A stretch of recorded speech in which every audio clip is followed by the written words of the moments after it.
Olá a todos. Hoje estou aqui para apresentar o trabalho intitulado de A Reavaliação das Histórias de Gaúcho, na UEL Barros, como um novo olhar sobre a Argentina do século XX. Bom, meu nome é Leonardo, eu faço parte do programa de pós-graduação em História pela Universidade Federal de Goiás, em nível de mestrado, e desenvolvo essa pesquisa em torno dos trabalhos do Hector Oesterheld desde o ano de 2018 e 2019, que vim com iniciação científica ainda na graduação, e levei esse trabalho para o mestrado agora com a orientação do professor Ivan Lima Gomes. Bom, primeiramente agradeço a toda a comissão avaliadora e toda a comissão das jornadas internacionais e pela oportunidade de participar nesta edição.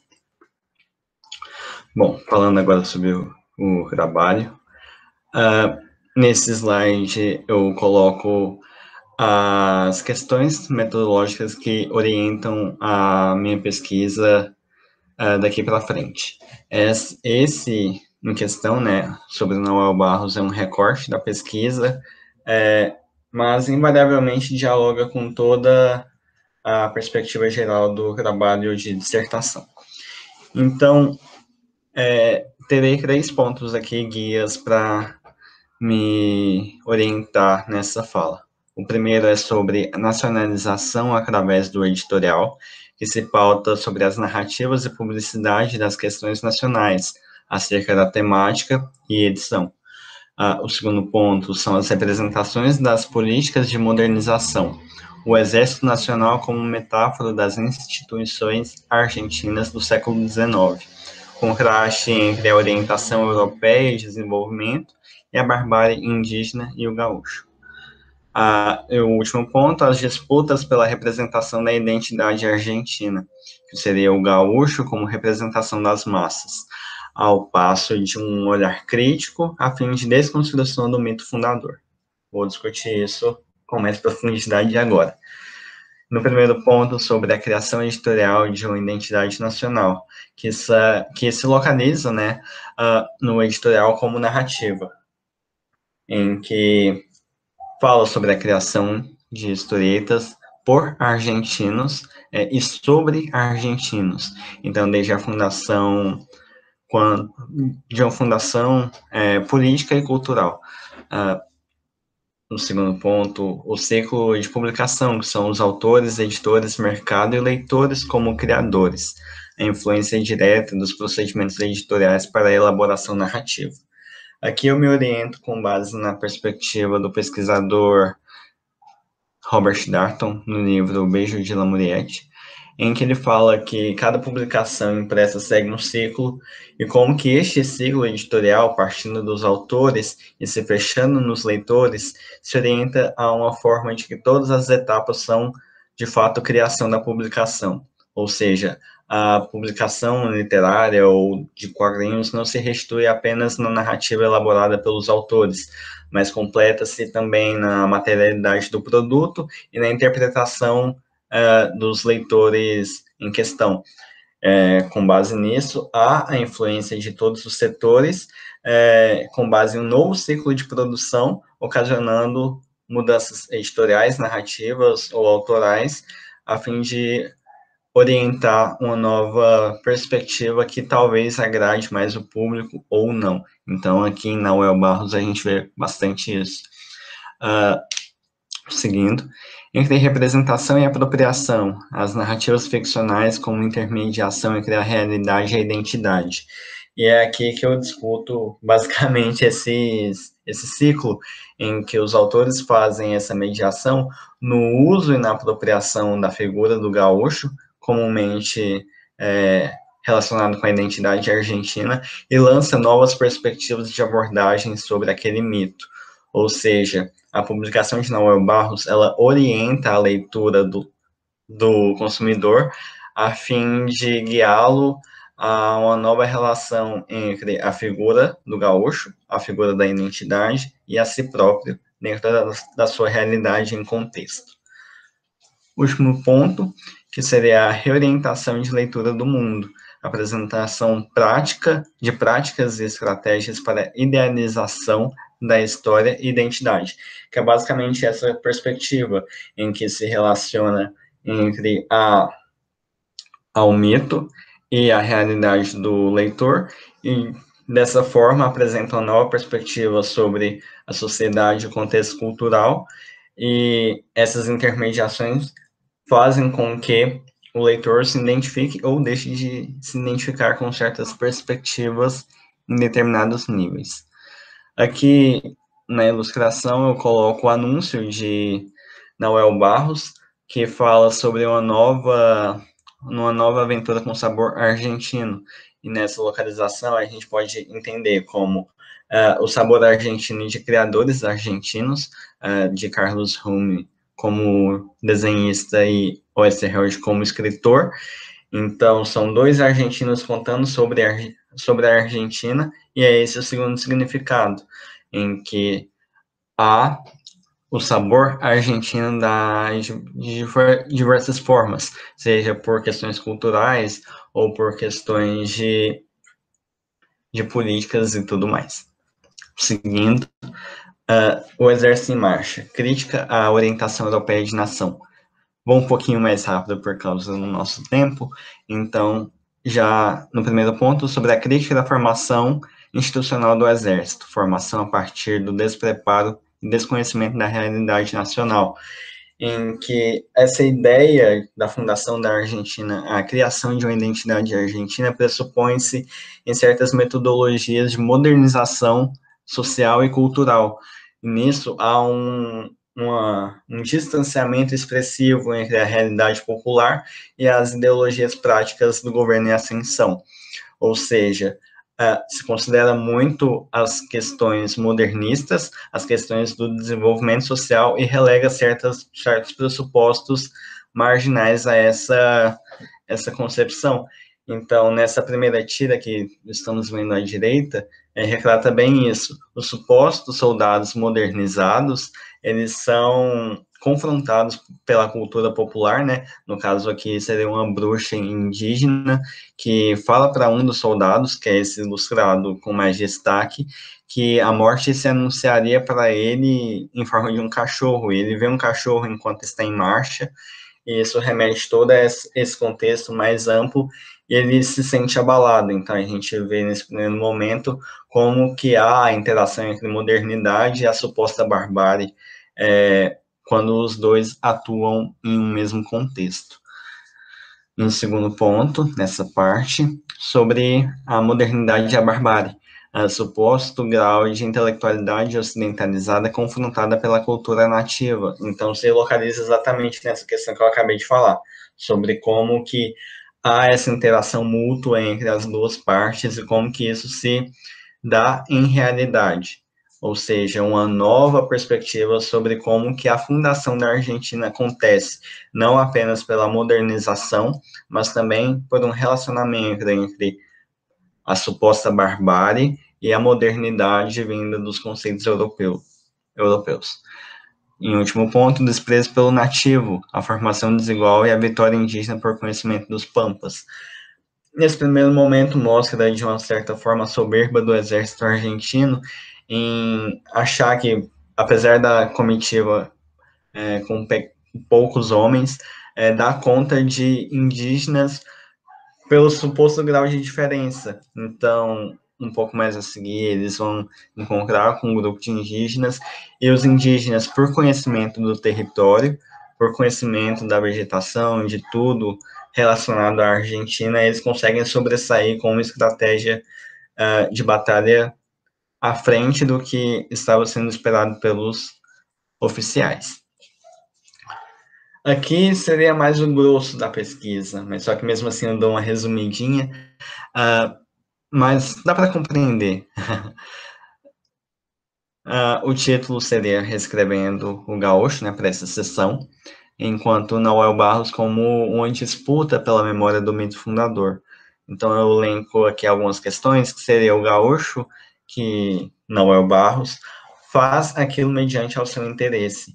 Ou seja, já misturando um pouco com o segundo ponto, aqui o gaúcho não é aquela figura idealizada. Ela é uma figura humana que luta pelos seus próprios interesses e é movido pelos seus próprios interesses. Então, ele não vai fazer essa distinção entre a moralidade de supostas intenções da moralidade oficial argentina e também não vai se relegar totalmente novamente, várias aspas, a barbárie indígena. Então, ele é um misto entre esses dois mundos e se identifica da sua própria maneira, segundo Noel Barros, o gaúcho de Oysterheld. O segundo ponto seria esse heroísmo entre Martim Fierro e a barbárie de Sarmiento, que é um dos presidentes argentinos que incentiva esse grau de modernização muito forte.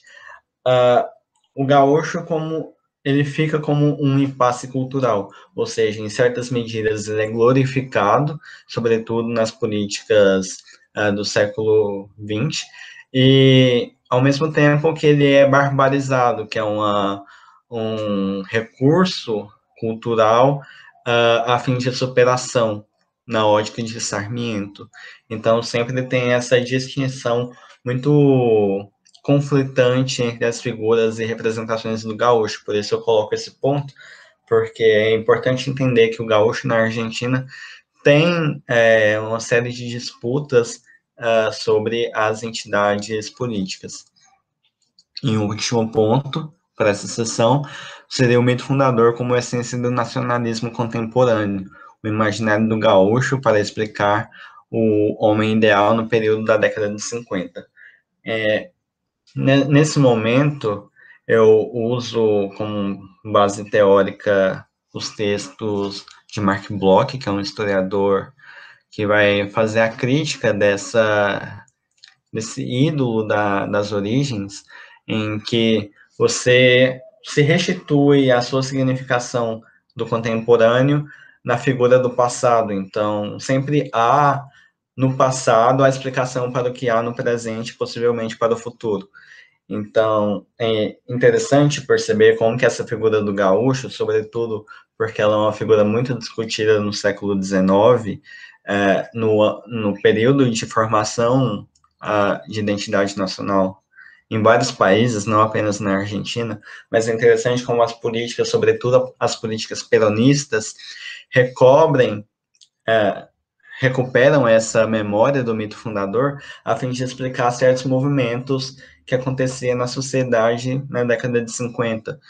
Por exemplo, o Perón, ele faz o uso desse gaúcho no sentido de que vários campesinos estavam fazendo a migração entre o campo e a cidade, a urbanização, a industrialização, né? Então, recuperar essa figura é recuperar também uma memória de resistência, uma memória de confirmação daquele campesino que, apesar das dificuldades, consegue superar certos pressupostos que não lhe cabem inicialmente, né? Esse contraste entre rural e moderno, pela imagem do gaúcho, você consegue formar essa ideia de resistência e, consequentemente, inserir essa população dentro de uma nova sociedade.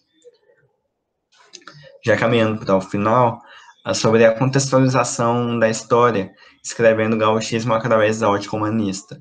O Oysterheld sempre teve, em vários trabalhos, essa característica do humanismo e de como que ele se sobressai em determinados contextos, sobretudo nesse heroísmo grupal.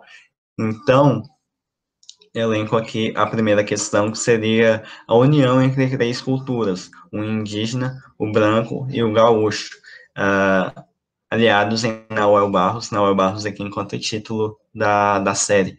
Então, ali na direita a gente pode ver que há o Noel Barros conversando com um indígena chamado Goyo, e ali apenas na silhueta a gente vê o Tenente Lastra, que é essa rememoração do nacionalismo, né, do Exército Nacional.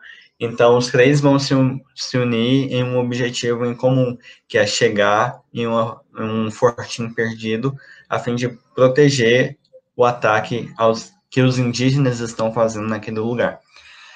E o segundo ponto seria a ausência do maniqueísmo e o dualismo, e a fim de recuperar os valores históricos amplos de uma forma crítica da formalização étnica e cultural da Argentina no século XIX. Então é isso. Aqui o gaúcho não é totalmente bom, o índio não é totalmente mal, e o exército não é o herói. Então há essa crítica em que todos são movidos por um interesse, e esse interesse na Ua Barros é incomum.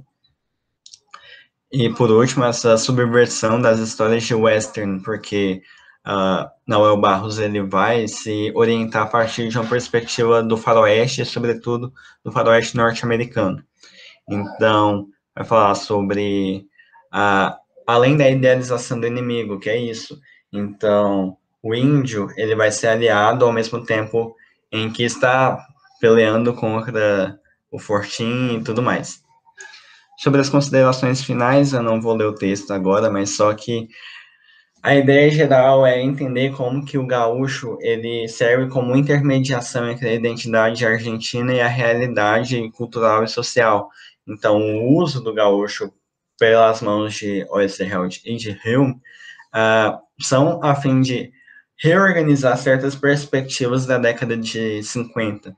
Então, as narrativas em torno desse personagem, eles vão além do que o comum, que seria a guerra entre brancos e índios, ao mesmo tempo que se completa o significado em orientação no período da década de 50 na Argentina. Então, aqui eu encerro a minha apresentação e novamente agradeço toda a coordenação e a organização do evento. Obrigado.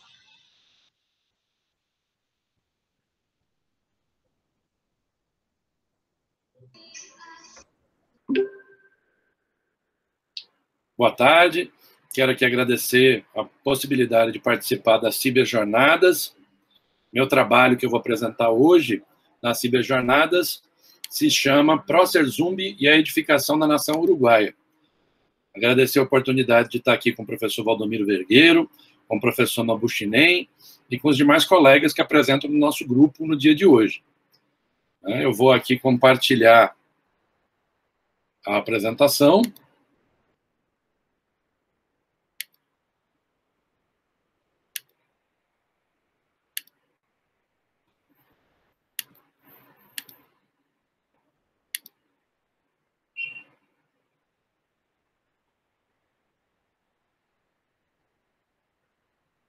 Como eu disse, o nome da minha apresentação é Prócer Zumbi e a Edificação da Nação Uruguaia.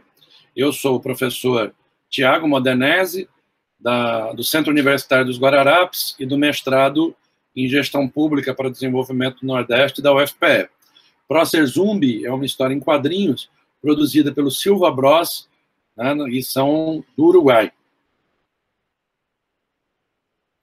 O intuito desse ensaio que nós estamos apresentando aqui é analisar a percepção da edificação da nação uruguaia, tendo como ponto de partida a fundação daquele país, do Uruguai. A gente escolheu a história em quadrinhos da mesma procedência, intitulada Prócer Zumbi, que foi publicada um primeiro volume em 2018 e um segundo volume também em 2018, de autoria dos uruguaios Silva Bros, que publicarão um terceiro volume agora em 2020. De maneira digital, esse terceiro volume. Os outros dois volumes foi de maneira impressa mesmo. Qual é o contexto? O material por nós selecionados para apresentar aqui na Ciberjornada, ele foi publicado e divulgado pelo Ministério da Educação e Cultura, né, na Direção Nacional de Cultura do Uruguai. São 2 álbuns em 3 cores, no formato horizontal, também conhecido como widescreen. O primeiro com 72 páginas e o segundo com 88. O personagem principal é o general Dom José Gervásio Artigas, que é um herói da independência do Uruguai, e ele volta à vida no ano de 2015 como um zumbi. Com ele, vários outros zumbis, todos eles personagens históricos do Uruguai, voltam à vida, né? E esses personagens estão situados ali entre o final do século XVIII e o começo do século XIX. E aí se dá um choque desses personagens nos distintos períodos históricos. E isso funciona como o enredo dessa história em quadrinhos.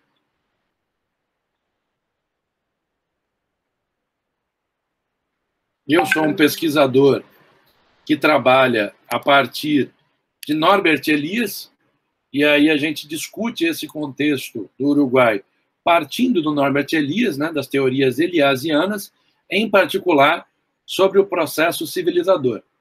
A gente analisa como é que o processo civilizador emerge para os personagens e os valores acerca do que é correto, socialmente justo e aceitável, que vai mudando no Uruguai do que era correto, justo e aceitável no século XVIII, né, no século XIX, até agora, que eles ressurgem em pleno século XXI.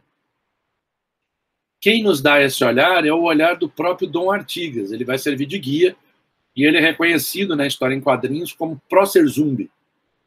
É feita uma análise dos fatos históricos, passado por eles percebido, como ele enxerga e interage na história em quadrinhos, concatenando isso com as teorias eliasianas acerca de mudança de configuração, teias de interdependência e construção de nações.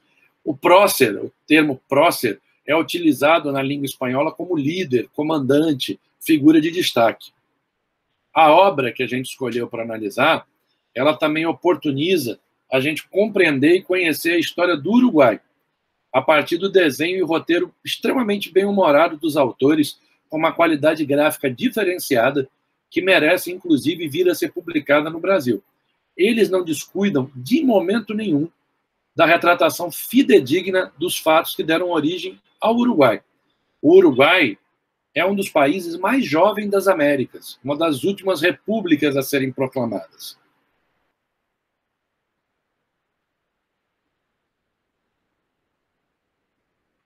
O material que a gente analisa, ele dá uma visão descontraída e diferente e funciona como uma alternativa didática para entender e estudar a história do Uruguai, possibilitando e alcançando nuances que são pouco acessíveis para nós, brasileiros, visto a pequena quantidade de estudos sobre esse país que está disponível na língua portuguesa. Por isso que eu reforço e ressalto ser de extrema importância a gente tentar publicar no Brasil isso em algum momento, porque dá acesso, do ponto de vista histórico, do ponto de vista científico, a uma fonte bastante interessante. A gente defende que essa forma de aprendizado pode conferir naturalidade à educação. Defendemos essa perspectiva a partir do que diz Libânio, que isso pode acontecer de maneira difusa, de maneira dispersa, sendo talvez por isso, justamente por ser difusa e dispersa, profundamente efetiva quanto um processo de educação formal, da mesma maneira que a educação formal. Parafraseando Norbert Elias, em sua obra O Processo Civilizador, volume 1, a história em quadrinhos pode ser vista como um sintoma de mudança. Ela pode ser tratada como uma concretização de processos sociais.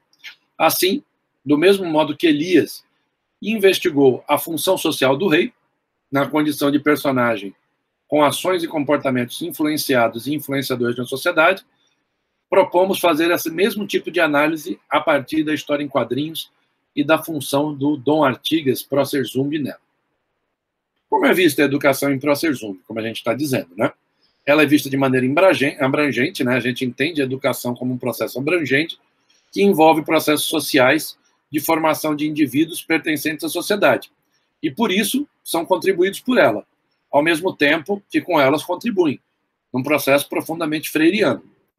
A HQ apresentada, ela mostra a mudança de perspectiva de um personagem ao longo da história do país. Ora visto como herói, ora visto como uma pessoa cruel.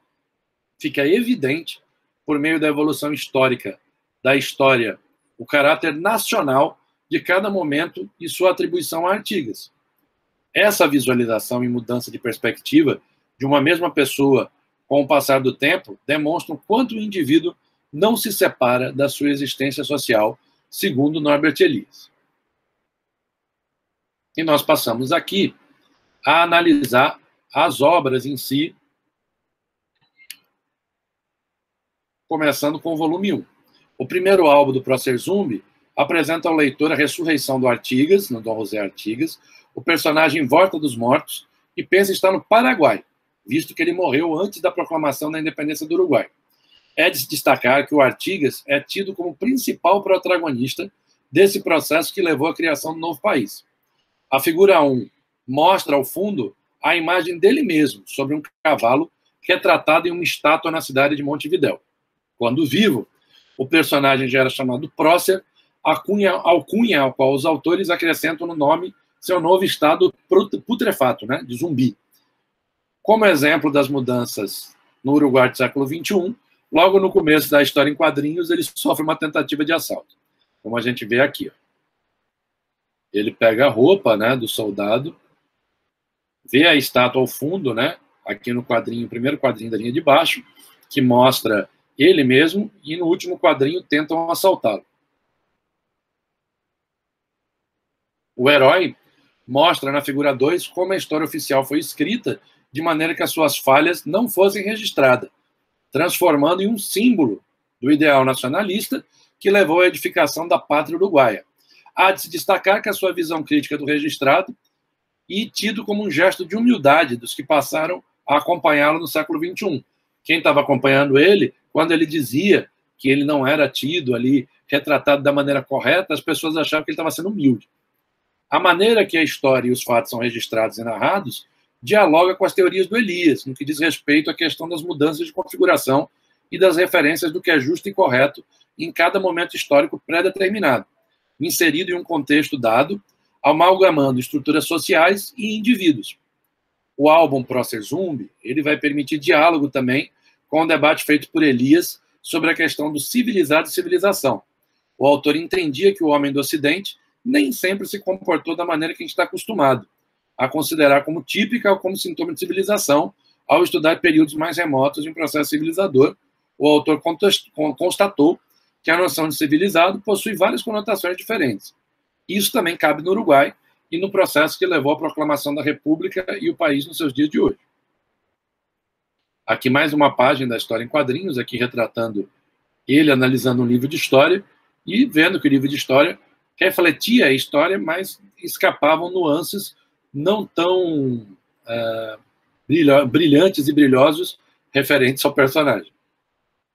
O herói mostra na figura 2 como a história oficial foi escrita, de maneira que suas falhas não fossem registradas, transformando-o em um símbolo do ideal nacionalista, que levou à edificação da pátria uruguaia. Há de se destacar a sua visão crítica do registrado e tido como gesto de humildade, como eu disse. Ele vai se readequando à realidade do século XXI, vai tentando desmistificar os exageros na sua biografia, chama a atenção à humanização feita ao personagem histórico.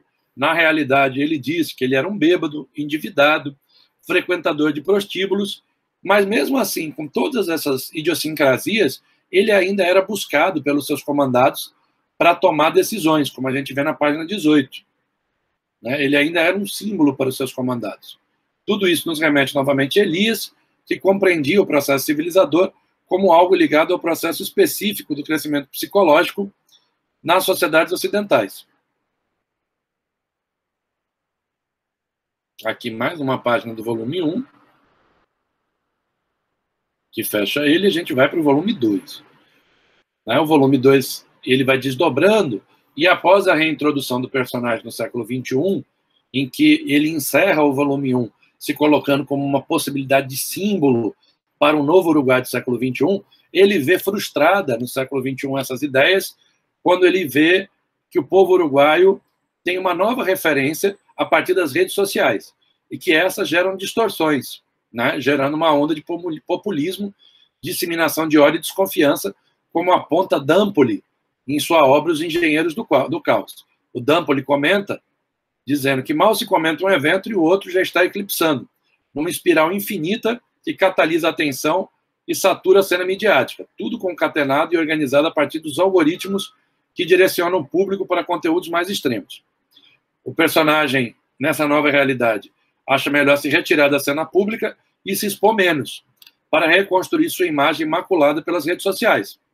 O segundo álbum vai mostrar no Uruguai o surgimento de uma liderança de tipo populista, né? E essa liderança vira presidente do Uruguai, acompanhando essa onda mundial de Trump, Bolsonaro, Urban, né? E outros presidentes com esse perfil, né?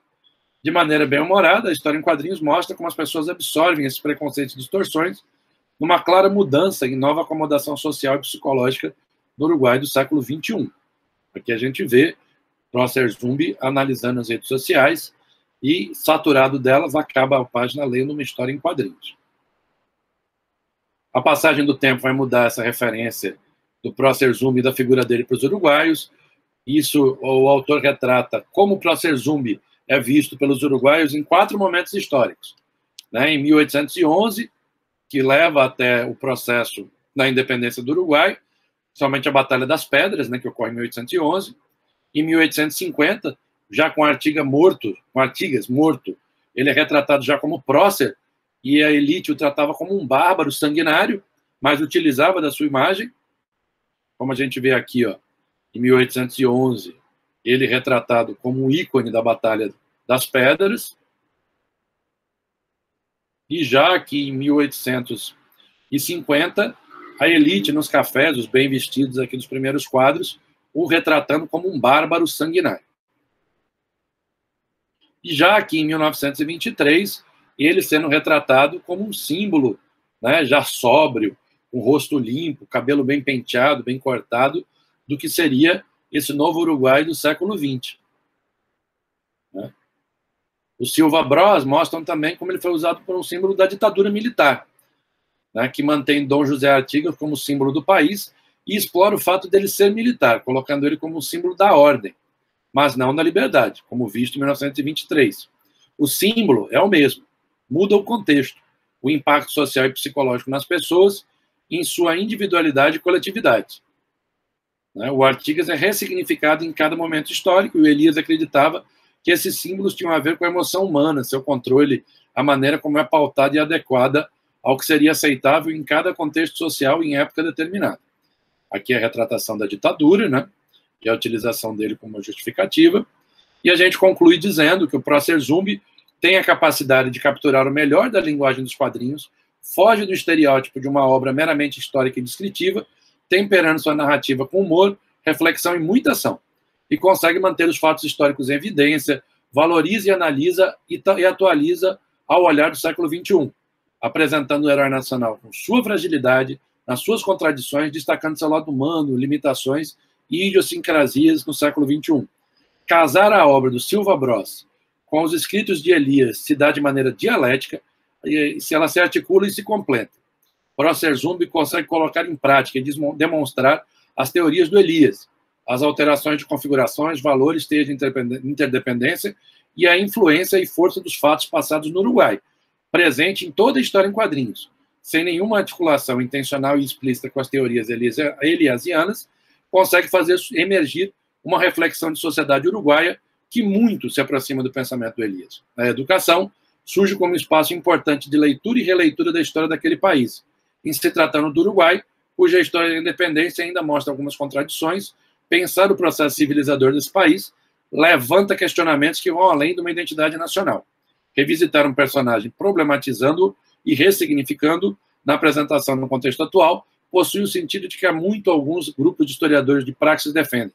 O mito civilizador não pode nem deve diminuir a importância do papel que todas as pessoas, agentes da história, podem realizar na atuação e construção da identidade nacional e na contribuição para manter ou mudar uma sociedade. Nossas referências e nosso muito obrigado. Encerramos aqui a nossa apresentação, esperando poder ter colaborado no melhor entendimento da nação uruguaia. Muito obrigado, obrigado às Ciberjornadas, nosso grande abraço e encerramos por aqui. Assim que... Alô? Sim. O professor também já... Consegui entrar de novo, Nobu. Tá bom. Então para gravar, Nobu. Desculpe, eu esqueci. Está gravando, sim. Bueno, ¿puede empezar, Pilar? ¿Puedo empezar? Bien. ¿Se ve la presentación? Sí. Bien. Bueno, buenas tardes. Me presento. Mi nombre es Pilar Heredia Manzano. Estoy trabajando en mi tesis de doctorado en Letras por la Universidad Nacional de Córdoba. Trabajo sobre una serie de historietas populares en la década del 80 en Argentina, y la mayoría de estas historietas populares fueron publicadas por Editorial Columba, que probablemente sabrán fue una editorial muy importante en Argentina, con distribución por todo el país e incluso en países vecinos como Uruguay y Brasil. El tema de mi presentación, la Escuela de Columba, notas para una investigación en curso, es precisamente eso, unas notas de trabajo que estoy haciendo a medida que estudio las condiciones de producción de estas historietas en cuestión. La Editorial Columba se consolida como un espacio de formación porque existe una necesidad de asegurar la continuidad de la producción local a partir de la década del 70. En esta época, la producción local de historietas ya está posicionada en el mercado y se deja de comprar el material extranjero paulatinamente a los sindicatos. Por lo tanto, existe esta necesidad de formar a los artistas locales para poder asegurar la producción, que es lo que vende. Durante este año, Ariel Áviles realiza una serie de entrevistas a guionistas y dibujantes que trabajaron en Columba, y en sus relatos ellos recuperan estas cuestiones relacionadas a Columba como un espacio de formación. A mí me interesa particularmente recuperar las entrevistas de Laura Gulino, que es dibujante, y Héctor Bellagamba, que es guionista, que son voces no tan conocidas en el campo. Si a ustedes les interesa, pueden revisar las otras entrevistas donde hay otros autores y artistas más conocidos. El objetivo es poder pensar y problematizar esta idea de la Escuela de Columba en relación con dos elementos puntuales: uno, la figura del maestro, y dos, los grupos de artistas. Este término de la Escuela de Columba lo presento casi como una provocación, porque estamos hablando de una empresa que genera estrategias para captar mano de obra, que serían los artistas, los proveedores. Pero bueno, lo propongo como un ejercicio de pensamiento sin pretender clausurar sentidos. Como toda escuela de arte, la Escuela de Columba es una escuela taller, en donde se aprende a dibujar dibujando y a guionar guionando. Este espacio de formación tiene de particular que está atravesado por lo laboral.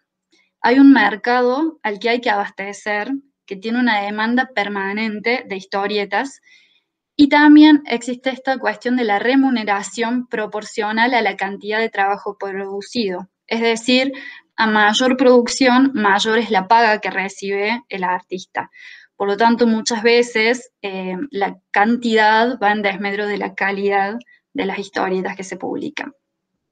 La fórmula de Columba, la fórmula de trabajo de Columba es similar a la del periodismo, en donde hay un formato concreto para la escritura de los guiones y hay una cantidad fija de páginas para las historietas que se publican, lo cual va a llevar a una estandarización de la producción y al fordismo, que es la segmentación del trabajo.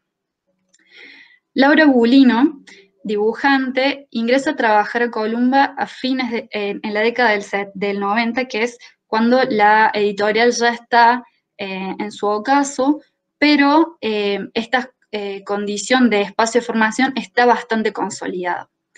Cuando le preguntan por su formación, sus estudios formales, ella contesta: por un lado, estudié con Alberto Salinas, el dibujante, en la escuela de Garaikoetxea. Fueron años inolvidables, una experiencia única.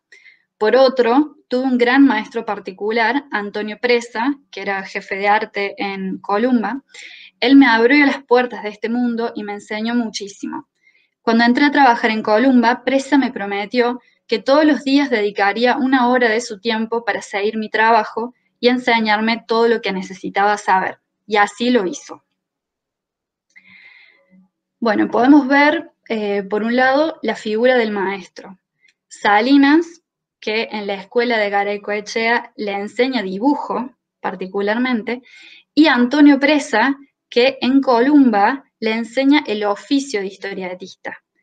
Es decir, una forma particular de producir que tiene que ver con la forma de Columba, la fórmula de Columba, que estaba subordinada al mercado. Ella cuenta que cuando se entrevista con Presa, le lleva su portfolio de dibujos y él iba pasando los dibujos diciendo esto no vende, esto no vende. Por ende, lo que Presa le va a enseñar a Gulino es una forma de trabajar para poder insertarse en el mercado como dibujante de historietas. Al principio, ella va a tener esta doble condición de alumna-ayudante. Por un lado, empieza a trabajar como alumna de Presa en esta suerte de capacitación para conocer el oficio, y como ayudante de Parmigiano y Falugi, que son dos dibujantes, haciendo la parte de los lápices. Otro ejemplo de esta doble condición al principio es Ricardo Ferrari, que es guionista, que ingresa a la editorial como alumno de Alfredo Julio Grassi, que estaba a cargo de la formación de los guionistas, y como ayudante de Robin Wood.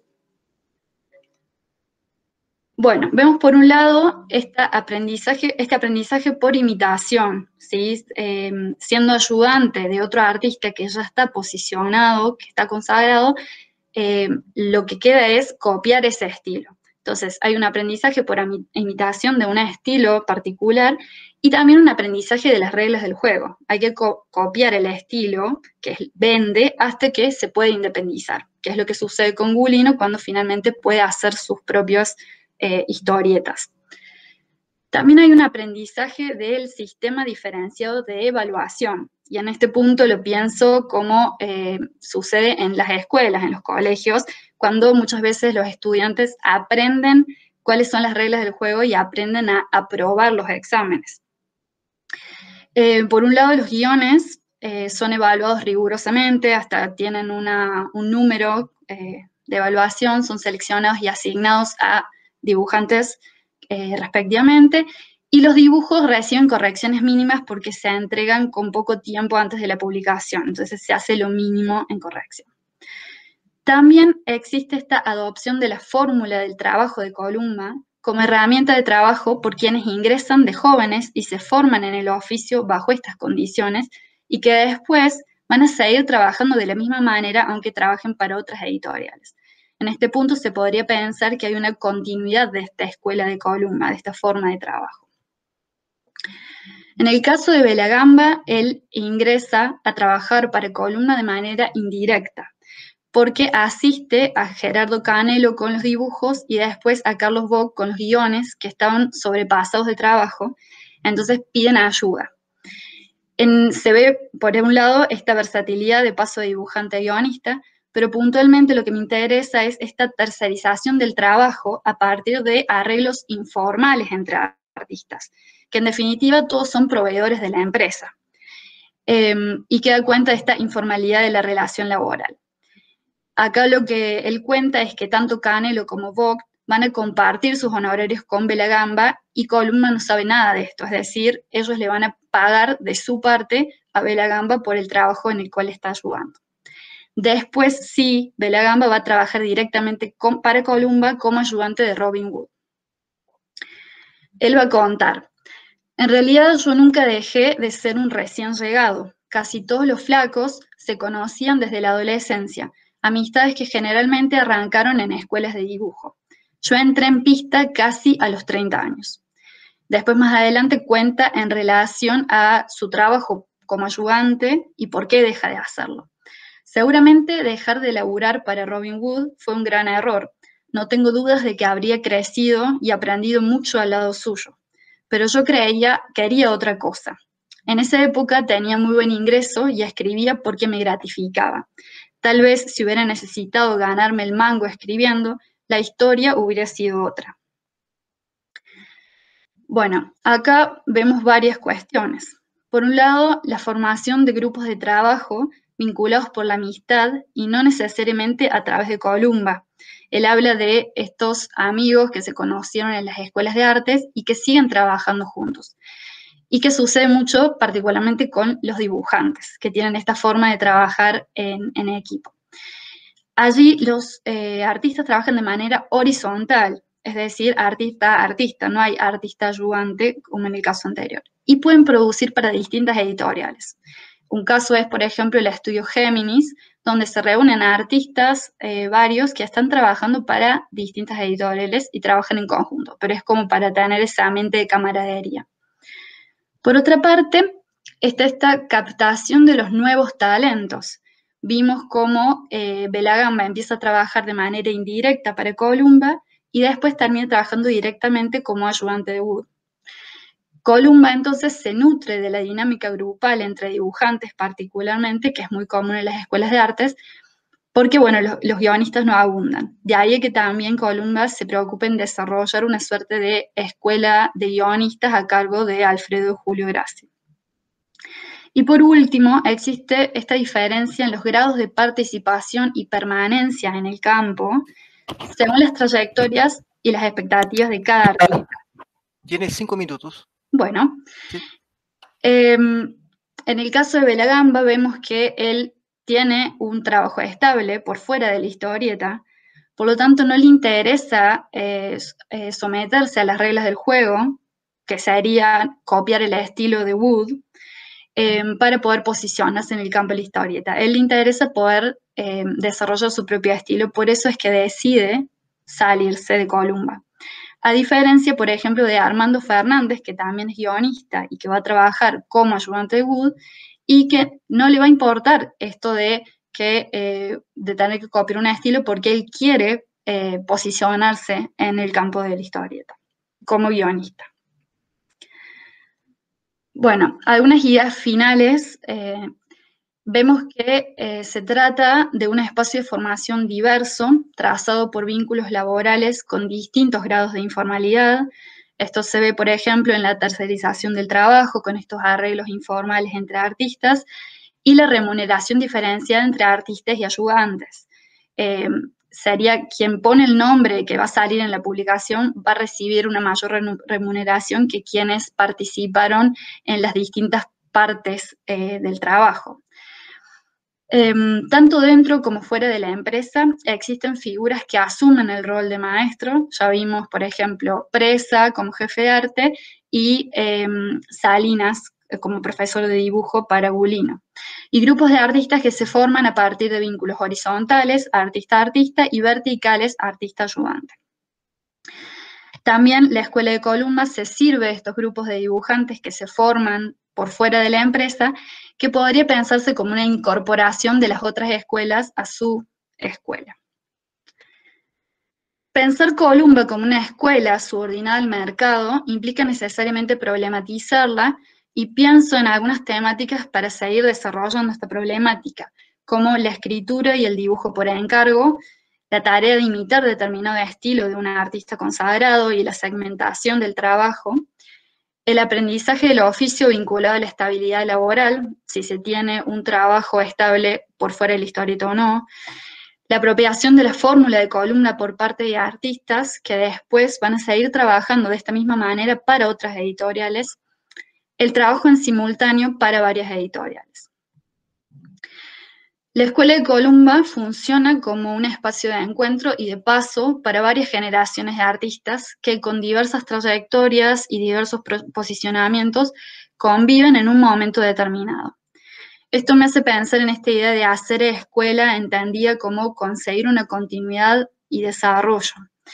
Y lo pienso en la memoria colectiva de estas varias generaciones de artistas que conviven, que comparten ese espacio común, que incluso después de cerrada la editorial se reúnen como si fueran reuniones de egresados de la escuela, etc. Y también con esta herramienta de trabajo que aprenden durante su participación en Columba y que se la apropian y siguen utilizándola después. Entonces podemos hablar de una continuidad. Y también esta diversidad de trayectorias y de artistas me hace pensar en la heterogeneidad de esta escuela y pensar que tal vez sería conveniente hablar de las escuelas de Columba o tal vez de las escuelas alrededor de Columba. Y estas serían las referencias. Las entrevistas están online, publicadas por Agencia Nova, en caso que quieran revisarlas. Muchísimas gracias. Gracias, Pilar. Na sequência, Antônio Augusto Zanoni, Além do Visível, um debate historiográfico sobre o mangá. Certo. Deixa eu começar aqui. Bom, vale a instrução. Assim que tiver tudo prontinho, você me diz ok, que eu zero o cronômetro aqui. Tudo certo. Então, pode começar. Bom, pessoal, então eu me chamo Antônio Augusto Zanoni, né? Eu sou mestrando em História pela Universidade de Passo Fundo, aqui no Rio Grande do Sul. Também sou bolsista da CAPES. O meu trabalho, ele vem sendo produzido, o que eu vou dividir com vocês aqui, ele é um trabalho que vem sendo produzido desde o meu 5º semestre de graduação. Eu venho trabalhando com mangás, historiografia, e atualmente... um pouquinho do que eu vou falar aqui agora, eles são planos que eu estou abordando, são questões que eu estou abordando na minha dissertação. Primeiramente, é importante vocês saberem que o mangá, né, tem gente que conhece, tem gente que não conhece, ele é um objeto, né, que surgiu por volta do século X no Japão, fazendo críticas à sociedade com formas animalescas. Por exemplo, tínhamos sapos, tínhamos cachorros, tínhamos uma série de animais que eram representados como castas da sociedade, né? E a partir desses desenhos, os monges budistas que inicialmente começaram com esses desenhos, eles produziam diversas críticas ao modelo vigente da sociedade. Houve até o século XX, né, grandes alterações nas formas que se produziam, com os rolos, com os tipos de tinta, etc. Todavia, as narrativas, até o pós-guerra, elas não se modificaram muito. Então, até 1945, as narrativas, elas focavam em questões nacionalistas, né, de enaltecimento do Japão, dos símbolos nacionais, símbolos familiares e também de cunho humorístico. Já no pós-guerra, começou a surgir com essa abertura do Japão para o mundo, né? Para todas as questões da democratização, dos direitos das mulheres e tudo mais, uma série de narrativas passaram a surgir.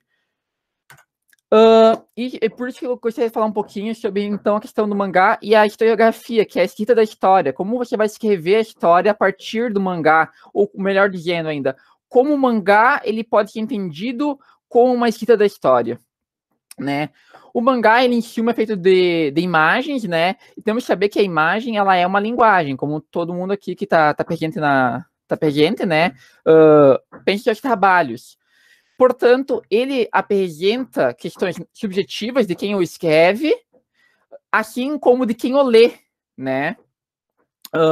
A narrativa produzida, ela nunca vai ser a mesma, tanto por quem produz, quanto por quem a observa, a entende, né? Então é importante a gente na academia, quanto historiadores e estudantes das mais diversas áreas das humanidades, entre outras áreas, pensar o mangá como um objeto histórico que foi produzido com uma intencionalidade, né? Que ele quer passar, ele quer criar uma narrativa de algo. Ainda hoje, a gente tem os mangás como objetos que eles lutam, eles procuram os locais, né? E as pessoas utilizam desses mangás como disputas narrativas. Então você vai produzir diferentes histórias, tanto histórias que enaltecem o Japão, quanto histórias que criticam o modelo da sociedade japonesa, quanto histórias que criticam o modelo do mundo ocidental, quanto histórias que criticam o mundo capitalista ou o comunismo, enfim. O mangá, ele é uma forma narrativa que ele vai criticar N questões que nós temos no mundo. Não tem só uma forma, né? Ele não vai só ser uma história humorística, divertida, engraçada. Não, o mangá ele vai compor uma narrativa da mesma maneira que nós pegamos um livro do Kozelli, que não vai conseguir ler as veias abertas da América Latina, etc.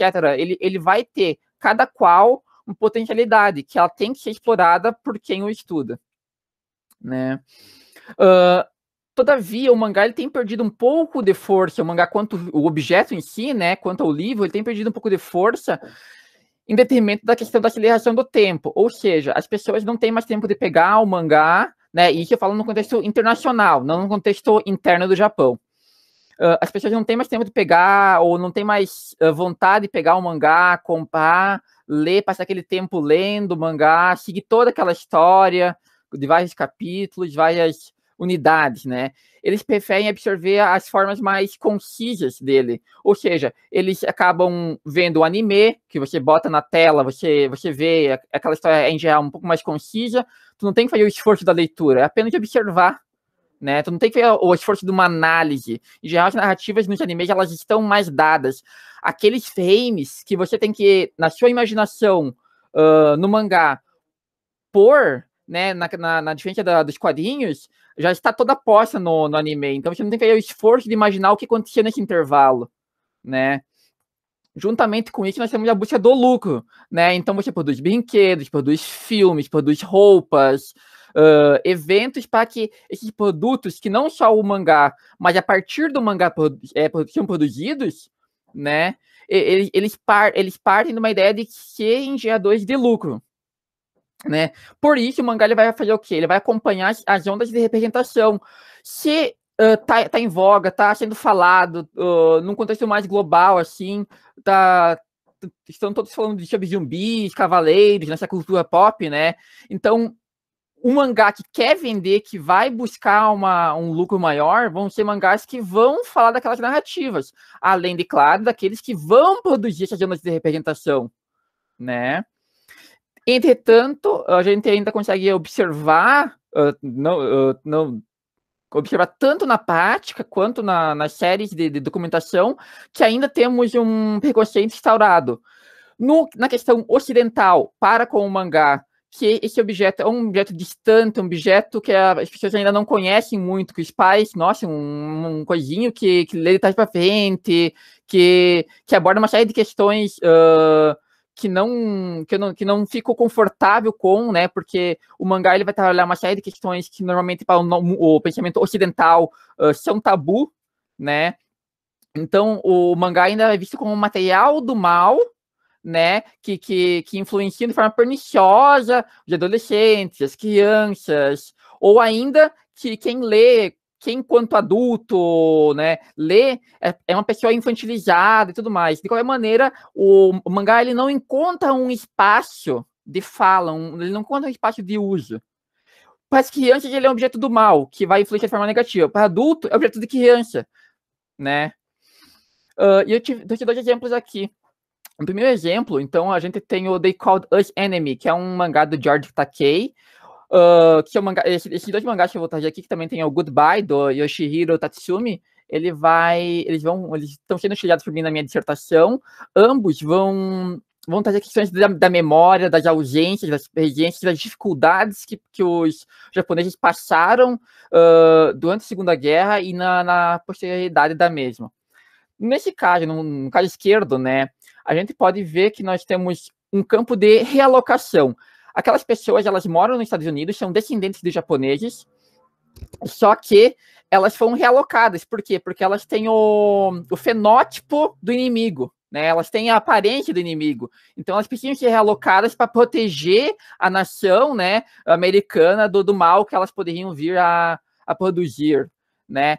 Só que acontece o que ali? Eles são realocados para esse local, mas eles não têm privacidade, eles têm que comer comidas que eles não estavam acostumados. Então, tu tem toda uma diferenciação, cria-se um imaginário, um ambiente negativo para eles, né?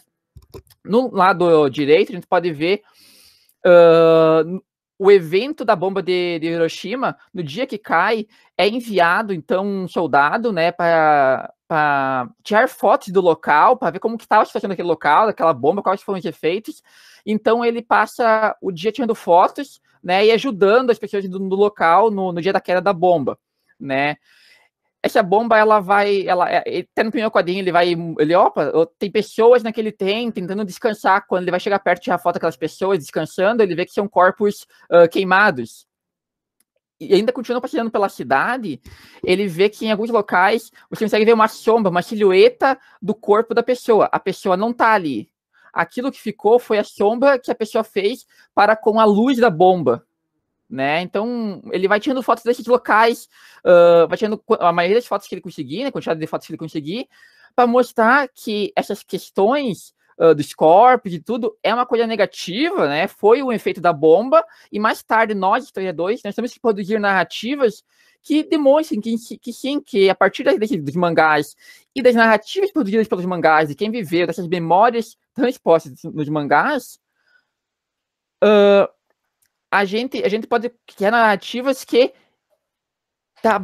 Augusto, você tem 5 minutos, tá? Certo, que trabalhem contra essas barbáries, né? De outra forma, nós, quando historiadores, e não só historiadores, mas professores no geral, devemos criar narrativas que mostrem que essas barbáries elas não podem mais ocorrer, que nós temos uma cultura pop, né? Que temos mangás, temos sérias formas de mostrar isso, e não podemos deixar esses mangás, essas narrativas, ficarem à mercê de pessoas, de instituições e de pensamentos retrógrados, né, que busquem esconder eles da gente, esconder essas narrativas.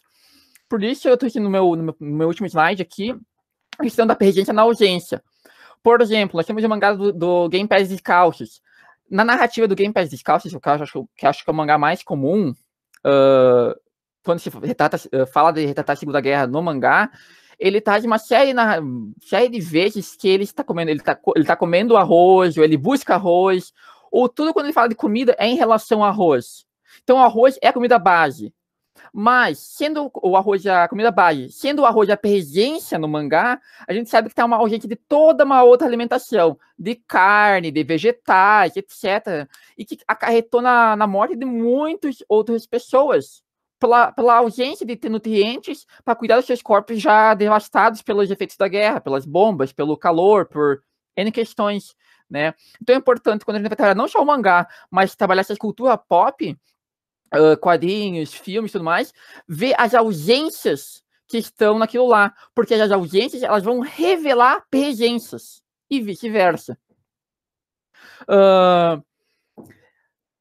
Agora, finalizando a minha fala e puxando um pouquinho a questão do Benjamin, né, do Walter Benjamin, quando a gente reproduz esses mangás, a gente não vai diminuir eles, não vai tornar a aura deles algo negativo. Ao contrário, a cultura pop ela deve ser reproduzida, né, para que ela assim alcance as narrativas que elas pretendem, né? A gente precisa construir novas constelações para lidar na contemporaneidade com as questões que a gente tem que fazer do agora. Então, se eu tenho que... Por que hoje em dia o Japão está remilitarizando? Aonde a gente pode buscar essas respostas? No passado. E o mangá é uma dessas formas que a gente pode fazer isso. É um desses locais que a gente pode fazer isso. Né? O mangá é uma forma de desacelerar o tempo. Ler ele, consumir esse mangá, ele vai ser uma forma de potencializar, auxiliar nessas problemáticas do tempo presente. A gente vai fazer uma história contra apelo, ou seja, ir ao oposto da história oficial, dos livros produzidos por pessoas que buscam o interesse de escantear, de deixar de lado algumas secções da história, de tentar deixar de lado que houve tantas mortes, houve tanto sofrimento, né?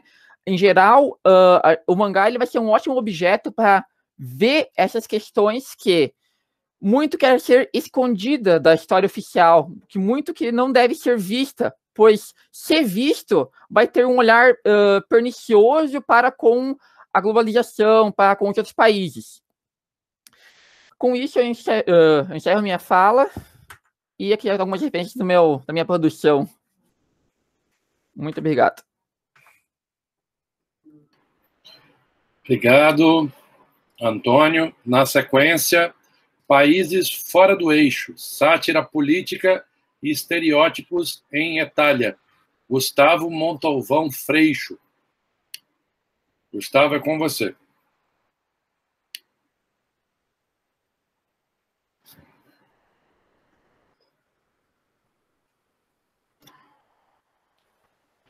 Eu já estava falando sem microfone. Isso é bastante comum. Né? A tela já está aparecendo para vocês perfeitamente? Sim, assim. Perfeitamente. Que bom. Tá. Ok? Pode começar a cronometrar. Tá contando. Até porque eu não estou tão preocupado com o tempo, acho que eu não vou chegar a estourá-lo, até por uma questão de sintetização de pensamento. Primeiro, fazer as apresentações devidas. Eu me chamo Gustavo Montalvão Freixo, eu sou mestre em História aqui pela Universidade Federal Fluminense, no Rio de Janeiro. Eu sou membro da Associação de Pesquisadores em Arte Sequencial, a ASPAS, junto com o professor Tiago Mondenese, e eu sou divulgador científico. Eu mantenho um projeto tanto no YouTube quanto no Instagram de divulgação científica em História, onde eu também falo de quadrinho, mas não é o objetivo principal, que é o @Projeto Estudando no Instagram e Projeto Estudando apenas no YouTube.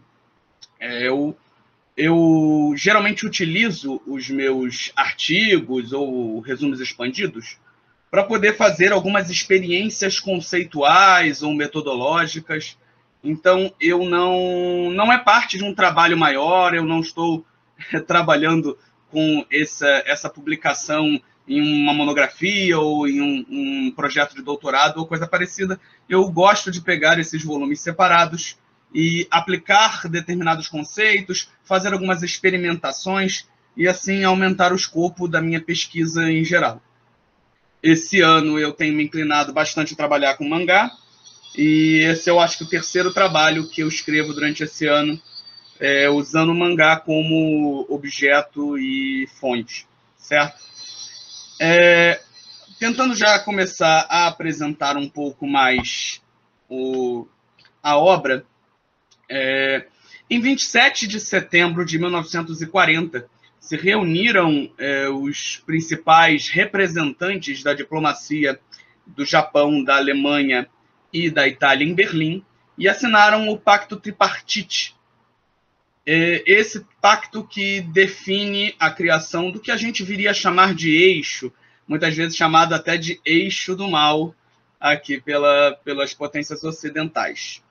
Em 6 de julho de 2006, o mangaka Hidekazu Himaruya começou a publicação de uma obra, inicialmente pela internet, inicialmente no formato de webcomic, webmangá, que depois viria, 1 ano, 2 anos depois, ser publicado em volume físico no Japão e em diversos outros países do mundo, inclusive o Brasil e os Estados Unidos, que seria Italia Axis Powers. Qual é a ideia dessa obra?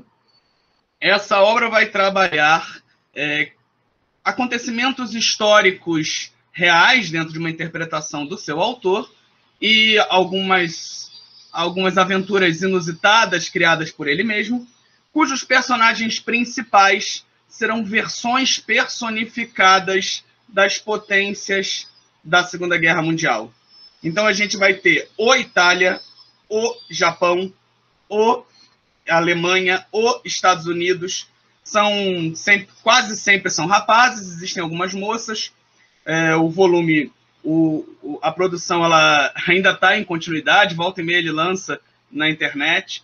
Até o presente momento, a obra já possui 3 volumes tankobon, né, que é o encadernado, e ela já foi adaptada para videogame, para animação, para uma ópera, interpretada, cantada e dançada pelos seus personagens. Então ela tem um grande alcance nos Estados Unidos e no Japão, tá? Ela acaba permitindo que a gente identifique e experimente, que é o meu objetivo aqui, a ideia de estereotipia, no sentido de que ela preza por passar um conteúdo cômico, fazendo essa representação dos países. E essa representação vai ser feita bem de grosso modo. Então, o núcleo principal é composto pelo personagem principal, que é o Itália, né, como o nome do mangá pressupõe, que é uma pessoa animada, falastrão, ele está sempre com macarrão, ele está sempre querendo pasta. Nós temos o frio e calculista Alemanha e o retraído, calmo e sério Japão. Por outro lado, você também tem os outros personagens. E é bom que se diga aqui que eles não são representados necessariamente como inimigos. como é uma obra produzida com bastante afastamento em relação à guerra, e ela é uma obra que tende a uma cultura yaoi no Japão, então ela tem traços de romance entre essas personagens, ela vai representar as potências aliadas junto com as potências do eixo. Muitas vezes em aventuras, muitas vezes em companhia, muitas vezes deslocado do tempo, porque não existe nenhum tipo de comprometimento com a cronologia, é bastante anacrônico. Então nós temos a Inglaterra, é um homem culto, um homem sério, com um chá na mão, muitas vezes representado. Os Estados Unidos tenta mandar em tudo, está sempre com um hambúrguer na mão, pensando em fast food, super agitado. O França é um personagem romântico, encantador, que tenta seduzir os demais. E o Rússia é uma pessoa alta, fria, e apesar de parecer muito amigável, é muitas vezes representado como alguém cruel. A tentativa que eu faço aqui é de experimentar o conceito de estereotipia. Muitas vezes nós que trabalhamos aqui com quadrinhos, nos deparamos com a formação de estereótipos e geralmente eu vi poucas pessoas tentando definir a questão de estereotipia. Então eu procurei o conceito do jornalista e crítico político, né, analista político Walter Lippmann, que no livro Opinião Pública faz algumas observações a respeito do que seria estereotipia. Para ele, a estereotipia é uma espécie de economia de esforço, onde, ao invés de tentar entender e analisar e aprofundar nossa interpretação sobre o outro, nós tomamos ele pela primeira observação e, principalmente, por conteúdos que nós já havíamos definidos a partir dele, como o próprio Walter Lippmann coloca na citação. Na maioria dos casos, nós vemos em primeiro lugar para então definir. Nós definimos primeiro, então vemos. Na confusão brilhante, ruidosa do mundo exterior, pegamos o que nossa cultura já definiu para nós e tendemos a perceber aquilo que captamos na forma estereotipada para nós por nossa cultura. Dessa maneira, o que a gente vai ver aqui em Itália é uma formação de estereótipos nacionais. E é um desafio que eu sempre faço, eu sempre brinco até com os meus alunos, que a gente tente fugir dos estereótipos. Como é difícil isso. Eu peço que todos os colegas aqui presentes fechem os seus olhos e pensem num mexicano. A tendência dele estar de sombreiro e bigode é muito grande, porque nós construímos essa estereotipia. Só que, obviamente, muitas vezes literariamente, isso vai dar uma conotação ou de raso, ou de uma obra rasa, ou de uma obra tendenciosa. No caso de Itália, como não existe uma narrativa no sentido de linearidade, no sentido de tentar contar uma história, ele é feito a partir de tiras bem-humoradas, anacrônicas, que não tem nenhum tipo de compromisso com a realidade e com qualquer tipo de maniqueísmo, ele vai tentar representar esses estereótipos de uma maneira bastante crua. E é interessante também a gente verificar que, apesar de ser feito por um japonês, e inclusive ele faz essa obra durante o período que ele está estudando design nos Estados Unidos, parte desses estereótipos vão se enquadrar com o que nós criamos, o que nós percebemos sobre essas nacionalidades. E ele avança, embora aqui no resumo expandido a gente esteja nos localizando mais nos personagens principais, ele continua fazendo representações de diversos países, praticamente toda a Europa é representada, vários países, várias nações do próprio Oriente são representados, existem aproximadamente 60, 70 nações diferentes durante esses 6 volumes, e infelizmente ele não representou o Brasil, para que nós possamos fazer algum tipo de análise mais aprofundada. Tá? Mas eu acredito que esse exercício de observação a partir do conceito de estereotipia nos permita compreender Itália enquanto uma sátira, enquanto uma tentativa de comicização, mas que também nos favoreça em tentar identificar como se dá essa formação do estereótipo fazendo uso do conceito do Lippmann. Realmente, o meu objetivo não era um trabalho mais aprofundado, e exatamente por isso... Bom, Gustavo, 5 minutos, mas já está concluindo, né? Já estou terminando. Isso acaba, lógico, também limitando a minha apresentação aqui, mas eu acredito que o meu objetivo principal, o conceito, possa ser utilizado em outras obras, como o próprio Etália pode ser aprofundado num trabalho maior, visto que ele ainda tenta reproduzir as dinâmicas de relações internacionais entre esses países, fazendo essas representações históricas. Então, por exemplo, é colocado no quadrinho, no mangá, que existe uma rivalidade entre França e Alemanha por causa da questão da Alsácia-Lorena. Existe uma rivalidade entre o Áustria e o Itália, que remonta ao processo de unificação italiana. Existe diversas rivalidades entre pequenas nações do Oriente. O China está representado. Então, isso permite que nós possamos fazer um trabalho mais aprofundado com o Etália. E, para concluir, as nossas referências. Fechei. Obrigado, Gustavo. Vejam, a gente tem algumas perguntas aqui, mas à exceção da última que a Michelle fez agora, todas elas acabaram sendo respondidas no próprio chat. Mas eu vou lê-las aqui de toda forma, porque aí nem todo mundo está olhando no chat, né? Então nós tivemos uma primeira pergunta que eu não consigo identificar se foi do Valdomiro ou do Nobu, que era se poderíamos comparar a escola de Columba com as escolas europeias. Como a Foi do professor Valdomiro. Foi do Valdomiro, né? É do professor Valdomiro. Clara e a de Martinelli. Eu não consigo ativar minha câmera aqui por algum motivo. Ela foi minha. Eu acho que era interessante que as pessoas, quer dizer, apesar de ter sido respondida no chat, as pessoas poderiam talvez se estender um pouco mais, acrescentar alguma coisa que queiram, né? Perfeito, professor. Então, repetindo aqui, se poderíamos comparar a escola de Columba com as escolas europeias, como a de Linha Clara e de Martinelli. No caso, foi para Pilar. ¿Me compreende, Pilar? Sí, entiendo. Leí la pregunta, la verdad que desconozco las escuelas europeas, yo estoy bastante enfocada en la escuela argentina, pero sí creo que sería interesante tenerlas en consideración. De vuelta digo que yo propuse esta idea de escuela como una provocación, porque no estoy hablando de una escuela estilística como puede ser, no sé, cuando los dibujantes siguen la escuela de Milton Caniff, por ejemplo, u otros artistas. Pero sí con esta idea de el espacio de encuentro de varias generaciones de artistas que se refieren a esa experiencia de trabajo de Columba como un espacio de formación, que me pareció muy interesante esa reiteración. Hablan de Presa como maestro, hablan de Grassi como maestro, etcétera, etcétera.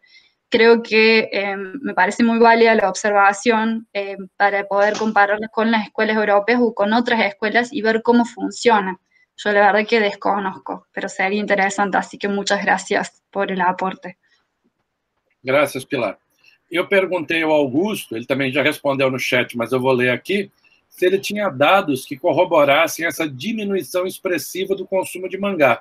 Eu perguntei isso porque eles seguem sendo carro-chefe, na minha opinião, na produção, venda, divulgação e derivados, imaginando ainda que tem um importante nicho de consumo, tanto no seu país de origem, como na grande maioria dos países.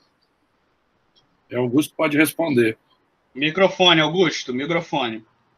Muito obrigado. Como eu tinha comentado ali, então, né, digitado, enfim, sim, os dados que eu tenho são da Luiten, do Gravé, entre outros autores, que eles comentam, eles trazem, né, claro, são dados de até 2014, coisa assim, mas nesses últimos 5, 6 anos, daí eu não tenho autores que indiquem isso. Mas o que eles falam? Eles falam que com essa questão da mídia, de tu conseguir ver online, de tu ler online e tudo mais, juntamente com um recesso econômico japonês e com essas outras mídias, né, dessa facilidade de tu ver o anime e coisa assim, tem se diminuído a produção dos mangás. Não quer dizer que parou ou que são poucos. Não, continua se produzindo. Inclusive, talvez cada ano, isso daí, talvez aqui eu falo porque eu não tenho dados, mas creio eu, pelas pesquisas, que cada ano mais. Só que ele em relação à quantidade dos anos anteriores, dos anos 90, 2000 até 2010 ali, ele tem uma quantidade menor de produções. Que daí é o que eu comento. Se entre 2000 e 2010, ou 90 e 2010, enfim, produziu 200 mangás, novos mangás, na contemporaneidade se produziu 95. Que daí vai ser N questões, não é uma quantidade expressiva, nem nada. Isso é de acordo com o que os autores estão falando. Então é bem complicada essa questão, porque vai depender do país que nós estamos falando, do período. Então vai ter N questões que nós vamos ter que especificar para ver realmente se está uma diminuição ou não. Mas, no âmbito geral, os autores eles comentam, né, que sim, há uma diminuição de consumo de mangá. Tá. Obrigado. Tem outra pergunta do Bruno Santos, que pergunta também para o Antônio: seria o anime um empobrecimento ou uma potencialização do mangá? Uhum. Daí, no caso, eu também comentei com ele, né? Eu concordo que ele seja uma potencialização. Tem muitos alunos meus que eu apresentei os mangás de animes para eles, e eles falaram que já conheciam o anime do Pokémon, do Dragon Ball, alguns mais atuais, como Sete Pegadas Capitais e tudo mais. Eles conheciam esses animes, só que eles não sabiam que vinham do mangá, de uma história e tudo mais. Então, eu creio que sim, que o anime, hoje, porque as pessoas estão se utilizando desses vídeos, dos animes, dos filmes, enfim, por causa desse tempo acelerado, dessa ausência de tempo de diversão, de uma leitura mais calma e tudo mais, elas conhecem mais esses animes. Eu acho que os animes, eles são uma porta de entrada para o mangá, nesse mundo mais contemporâneo e para as pessoas mais jovens, né? Mas isso daqui eu tô falando mais no sentido do que eu vejo, do que eu tenho de conhecimento, não que eu tenha pessoas, autores falando comigo, dialogando comigo. Tanto que minha temática é um pouco diferente dessa na dissertação também. Obrigado, Antônio. Aí a gente tem uma pergunta da Michele Delbon para o Gustavo. Quando falamos de personagens de mangá, nós acabamos caindo em outros estereótipos, ou modelo de personagens, como Yandere, Dandere, Tsundere. Acredito que mais do que estereótipos de países, os personagens caem nesses outros conceitos também. Gostaria de saber se você tem interesse em estudar esses modelos de personagem no futuro. Então, primeiro, eu não sei, eu precisaria de um estudo mais aprofundado, gostei da sua pergunta, mas eu não sei até quanto esses conceitos de personagem, o Dandere, Tsundere, Yandere, e N outros são, na verdade, clichês da indústria cultural japonesa ou formações de estereótipos. Eu não sei, isso precisaria de um estudo um pouco mais complexo de ser feito, que deveria ter um escopo documental muito maior para poder chegar até uma conclusão. Tá? Entretanto, existe subjacente nessas construções de personagens esses conceitos, alguns desses conceitos aplicados. Não exatamente como esses. Então, por exemplo, não existe o personagem aparentemente amigável, mas mais agressivo, tão explícito. Ou isso está ligado a uma construção geopolítica. Então, quando ele representa o Rússia poderia ser visto dessa maneira. Mas, na verdade, ali ele está fazendo uma acepção a uma visão da diplomacia russa daquele período. Então, você, em Itália, tem um conteúdo de política internacional muito pesado, que acaba sobrevalecendo, não sei se essa palavra existe, mas saiu, às representações típicas do mangá e do anime japonês. Agora, se eu pretendo trabalhar exatamente com isso, não. Por quê? Sendo de história, eu sempre trabalho com os meus conteúdos e com as minhas reflexões, identificando o anime e o mangá dentro de um contexto, de um conceito específico da história, tá? Ou de um momento, ou de algo próximo a isso. Eu tento fazer dessa maneira. Recentemente, eu tenho me inclinado também para trabalhar a relação entre ficção e história, fazendo algumas observações quanto a isso, que é o que provavelmente eu deva estar dando prosseguimento dos meus estudos acadêmicos. Obrigado. Aqui a gente tem 4 perguntas para Pilar. Pilar, hice la traducción para usted acá. Voy a leer en portugués, pero acá está en castellano. Primero. Bueno, voy a hablar. No sé si quiere leerlas o... Sim, só ler acá. Em comparação com a fronteira e Columba, ao final da fronteira, vários artistas migraram para Columba. Em fronteira, há sempre um incentivo pelo estilo próprio autoral, ao ponto que migram como é recebido esses artistas, tão distintos, a exemplo de Vogt, já consagrado, mas outros menos, como Daniel Haupt. Bueno, eso un poco le contesté ahí en el texto, puedo repetirlo, que esta migración de autores se da de manera permanente porque, bueno, Frontera cierra, así como muchas otras editoriales, y después sea, por ejemplo, entre Columba y Record, que van migrando autores o autores que trabajan para las dos editoriales al mismo tiempo, o sea, donde haya trabajo, básicamente. Con respecto a Frontera, que trabaja con esta cuestión autoral, que respetaba el estilo, es muy interesante porque muchos guionistas y dibujantes de Columba toman estos estilos como referencia, o sea, son como los maestros de los cuales se nutren y los miran para trabajar. Oestergel, por ejemplo, es clave, o sea, marca una línea de trabajo. Y Oestergel también en un momento llega a trabajar en Columba, y ahí se ve también que hay un trato diferenciado con los artistas, ¿no? A cualquiera que viene lo van a poner de ayudante. Oestergel ya era un artista consagrado y le van a dar libertad, le van a decir, bueno, tome, usted puede seguir con estas historietas, haga como quiera, presente historias nuevas y todo eso. Entonces, bueno, hay como una diferencia, un trato muy diferenciado con los artistas de acuerdo a sus trayectorias. Por eso no se puede como decir, generalizar. Eso seria com respeito a essa pergunta, não sei se contesta. Sim, perfeito.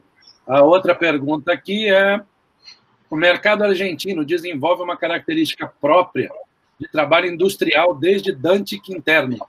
A partir de qual ponto esse estilo industrial passa a ser identidade? Bien, ahí eso también lo estaba contestando justo. Yo no me dedico exclusivamente a esto de la industria cultural y en eso sigo la tesis de antropología de Ricardo de Luca de 2014-2015, que es muy interesante, hace un recorrido por todo lo que es Editorial Columba y plantea precisamente que en esta década del 70, que es cuando ya las historietas propias están posicionadas en el mercado, se venden en sí mismos, es cuando ya tiene una identidad, es una marca Columba. Y el punto, digamos, el clímax de todo esto, él lo plantea con la aparición de la revista Nippur Magnum en 1979, a fines de la década del 70, que fíjense que ella toma como nombre un personaje salido de la propia producción de Columba. Entonces ya no necesita referirse a personajes de la literatura o del cine, como, bueno, D'Artagnan, la revista D'Artagnan, sino que ella puede hacer referencia a sus propios símbolos. Todo esto yo lo tomo, como digo, de Ricardo de Luca y me parece bastante válido para el caso de Columba. Perfeito. Quais são os motivos para o fechamento de Columba? As revistas do editorial sempre foram muito bem recebidas, talvez por essa característica mais popular. Há a falência desta escola que ocasionaria na falta de venda das revistas? Bueno, esa es la pregunta. Bastante compleja. Hay muchas razones, desde, bueno, la crisis económica de fines de los 80, la paridad del dólar 1 a 1 en los 90, que hace que ingresen un montón de historietas del extranjero. Hay muchos estudios al respecto.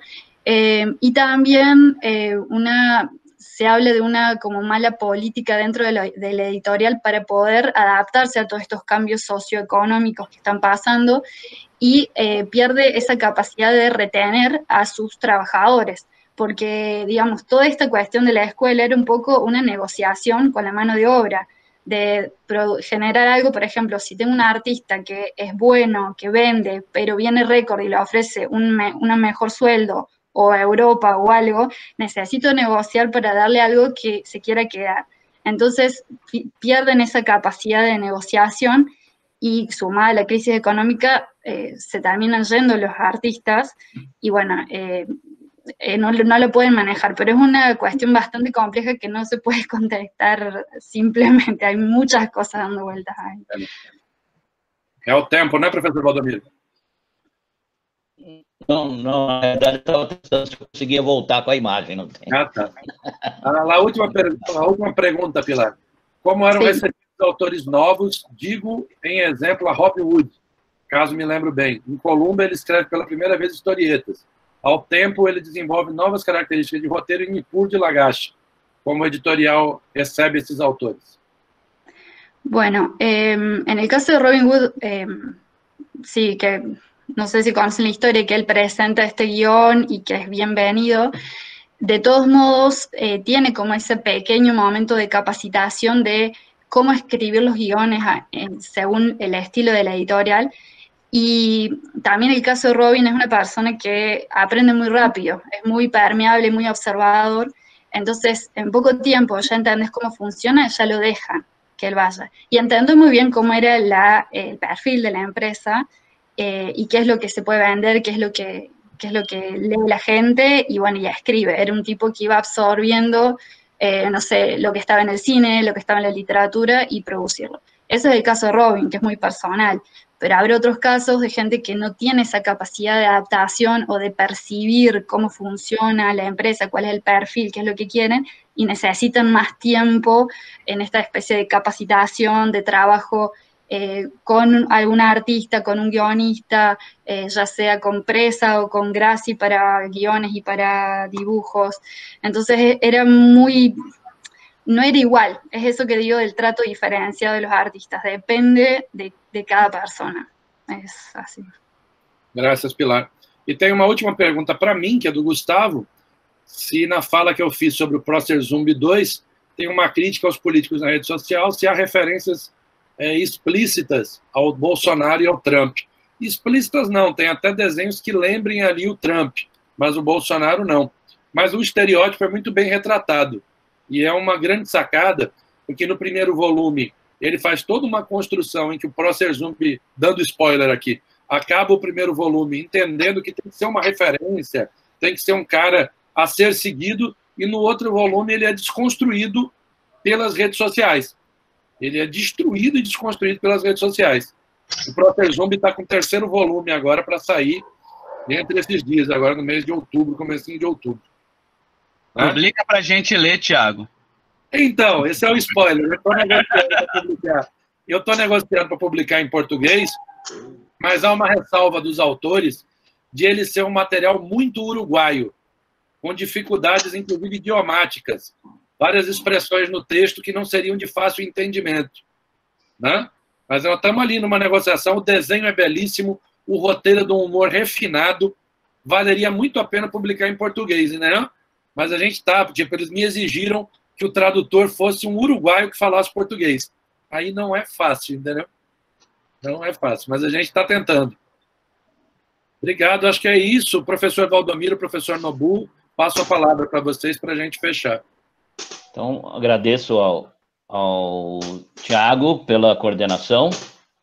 Tivemos uns probleminhas aqui na coordenação da parte técnica, que nos atrapalharam um pouquinho, a gente conseguiu, acho que no fim conseguimos sobreviver, mas como eu sempre digo, quer dizer, tudo vai dar certo, menos o que der errado, né? Então, na realidade eu deveria ter, no começo, deveria ter colocado para gravar, mas a idade provecta aqui do coordenador fez com que esquecesse desse detalhe, então acabou que nós não conseguimos gravar as duas primeiras apresentações. Parece que o Nobu falou que o Thiago está gravando. Você está gravando, Thiago? Não? Eu fotografei, na verdade. Tirei algumas fotos. Como eu entrei logo na seguinte... Porque também foi uma falha do coordenador, que eu deveria ter também alertado. A falha foi do coordenador e eu não abro mão dela. Então, tudo bem. Mas aí nós temos um plano B. Aí entra o vice-coordenador, o co-coordenador. Eu entrei logado no mesmo observatório, por isso que havia confusão, né? Se era o professor Valdomiro ou se era eu. E eu, assim que eu entrei, eu gravei. Por isso que eu pedi, né, para a Pilar até aguardar um pouquinho, para a gente pelo menos ter a gravação completa a partir do início, né? Então, as anteriores, talvez a gente tenha que recorrer a uma outra solução. O que eu estava pensando é que talvez o Tiago e o outro colega que veio antes, que eu já não lembro o nome, quem que veio depois? Leonardo Pires. O Leonardo e o Tiago pudessem fazer uma apresentação do trabalho deles, gravar uma apresentação em 15 minutos e mandam para nós, que depois a gente nós fazemos a edição e colocamos junto no YouTube. Então, tá, eu vou fazer depois. Tá? É a mesma coisa para o Leonardo. Então, agradeço, peço desculpas pelas falhas técnicas, né, mas... Professor, eu só não vi, pedi desculpa também aqui ao Felipe Vidal, que eu não vi a pergunta dele, chegou muito no final, mas eu acho que em parte eu respondi. Acho que sim. Então, agradeço a todos pela presença e convido para a próxima sessão, que começa às 16h30. Temos 2 sessões nesse mesmo horário. Então, agradeço e pelo prestigiar o nosso evento, e é um prazer encontrá-los sempre aqui. Continuem apostando nas histórias em quadrinhos, que vale a pena. Obrigado a todos. Muito obrigado. Obrigado, professor. Obrigado, colegas. Grande abraço. Grande abraço.